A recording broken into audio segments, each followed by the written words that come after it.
बिस्मिल्लाहिर्रहमानिर्रहीम। अस्सलाम वालेकुम डियर स्टूडेंट्स। फ़िज़िक्स ऑनलाइन में आपको खुशामदीद कहते हैं। तो लास्ट लेक्चर में हम चैप्टर नंबर 1 में से dimensions of a physical quantities को डिस्कस कर रहे थे, जिसमें हमने किसी भी फ़िज़िकल इक्वेशन की डायमेंशंस लिखना सीखा था और हमने बात की थी कि किसी भी फ़िज़िकल इक्वेशन की डायमेंशंस लिखने के लिए हमारे पास दो में से कोई एक इंफॉर्मेशन होनी चाहिए। या तो डायमेंशंस आप उसके फॉर्मूला से लिख सकते हैं या फिर आप उसके यूनिट से लिख सकते हैं। तो आज हम बात करेंगे डायमेंशन एनालिसिस की, कि डायमेंशंस को यूज़ करने का जो मेथड है उसे हम डायमेंशन एनालिसिस कहते हैं। तो डायमेंशन एनालिसिस को यूज़ करते हुए हम दो तरह के काम जो है वो सर अंजाम दे सकते हैं। नंबर 1 कि हम चेक कर सकते हैं homogeneity of a physical equation, कि हमारे पास कोई भी फिज़िकल इक्वेशन मौजूद है तो हम चेक कर सकते हैं कि उसकी जो डायमेंशंस हैं उसको यूज़ करते हुए कि वो फिज़िकल इक्वेशन जो है वो कंसिस्टेंट है या नहीं है, करेक्ट है या नहीं है। दूसरा जो काम हम सर अंजाम दे सकते हैं कि हमारे पास किसी भी एक क्वांटिटी का दूसरी क्वांटिटीज़ के साथ रिलेशन अगर गिवन है तो हम उन रिलेशंस को यूज़ करते हुए उस क्वांटिटी का फॉर्मूला भी डिराइव कर सकते हैं। क्या यूज़ करते हुए? डायमेंशन एनालिसिस को यूज़ करते हुए। तो यूजिंग स्टार्ट करते हैं। Using the method of dimensions is called dimensional analysis. By using dimension analysis, we can check the homogeneity. Homogeneity से मुराद correctness मीन्स उसे हमें चेक करना है कि जो भी हमारे पास फिजिकल इक्वेशन गिवन है उसकी लेफ़्ट हैंड साइड की डायमेंशंस और राइट हैंड साइड की डायमेंशंस सेम है। अगर सेम है तो फिजिकल इक्वेशन जो है वो करेक्ट है। दूसरी बात, ड्राइव अ पॉसिबल फॉर्मूला, कि आपके पास अगर एक क्वांटिटी का दूसरी क्वांटिटीज़ के साथ रिलेशन गिवन है या वो क्वांटिटी जिन जिन फैक्टर्स के ऊपर डिपेंड कर रही है वो गिवन है, तो आप उसके लिए डायमेंशंस को यूज़ करते हुए आप उसके लिए फॉर्मूला भी डिराइव कर सकते हैं। तो आज हम बात करने जा रहे हैं करेक्टनेस की, checking the correctness of a physical equation. In order to check the correctness of an equation, we have to show, क्या करना है हमें, that the dimensions of the equation on both sides are same।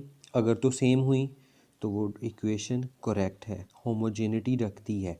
अगर same ना हुई तो इसका मतलब वो करेक्ट नहीं है।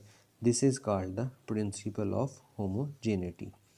अब इस बात को वेरीफाई करने के लिए, प्रूफ करने के लिए हमने एक एग्जांपल कंसिडर की कि हमारे पास एक इक्वेशन है v is equal to f cross l over m whole square root. यहाँ पे v जो है that is speed of wave, f is a tension in a string, l is a length of the string, m is a mass per unit length of the string. अब इसमें हमने क्या किया, dimensions लिखी किसकी, left hand side की। अब left hand side पे हमारे पास क्या है, स्पीड, और हमें पता है इसकी स्पीड का जो फॉर्मूला होता है that is distance over time.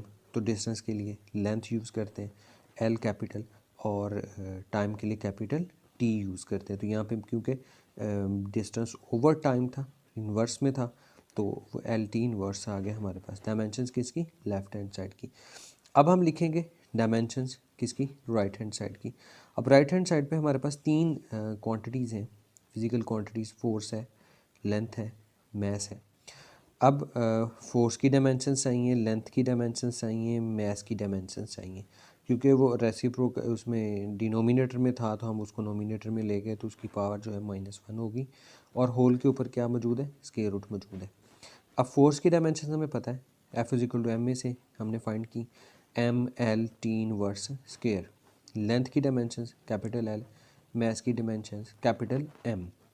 उसके बाद अब m और m इनवर्स मिलके 1 - 1, इसका मतलब m की पावर क्या होगी, 0।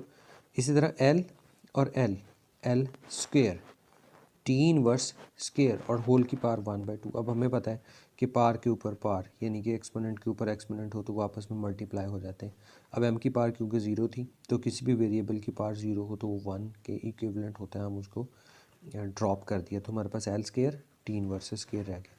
अब पार के ऊपर पार क्योंकि मल्टीप्लाई हो रही थी तो हमने उसको कट आउट किया, तो उसके बाद हमारे पास जो बचा that is L T inverse. अब गौर करें, लेफ्ट हैंड साइड की डायमेंशंस, राइट हैंड साइड की डायमेंशंस क्या आ रही हैं, सेम आ रही हैं।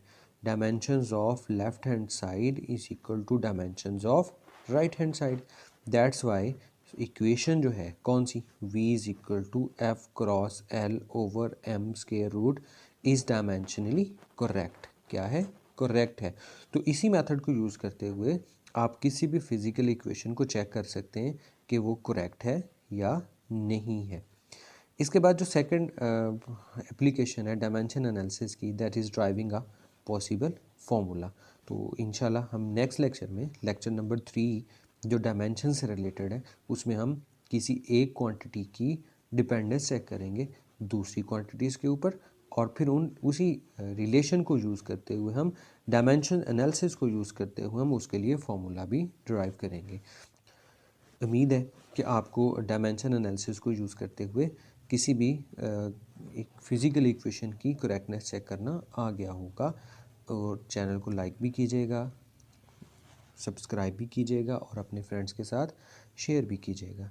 इंशाल्लाह नेक्स्ट लेक्चर में हम फार्मूला डिराइव करना सीखेंगे। अल्लाह हाफिज़।